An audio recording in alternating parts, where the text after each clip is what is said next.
আছেন স্থাপিত করার জন্য দাঁড়িয়ে আছে। তাই একটা মা হয়ে একটা বোন হয়ে আপনাদের সবাইকে আভার জানাতে চাই। আজকে মাত্র এই লড়াইটা শুরু হয়েছে। বিজেপির প্রার্থীর নমিনেশন সভাটা নয়, আজকে যত লোক এখানে জোট হয়েছে ওরা পশ্চিম বাংলায় ন্যায় স্থাপিত করার জন্য দাঁড়িয়ে আছে।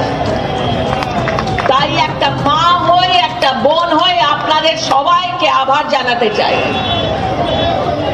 আজকে মাত্র এই লড়াইটা শুরু হয়েছে। বিজেপির প্রার্থীর নমিনেশন সভাটা নয়, আজকে যত লোক এখানে জোট হয়েছে পারলাম না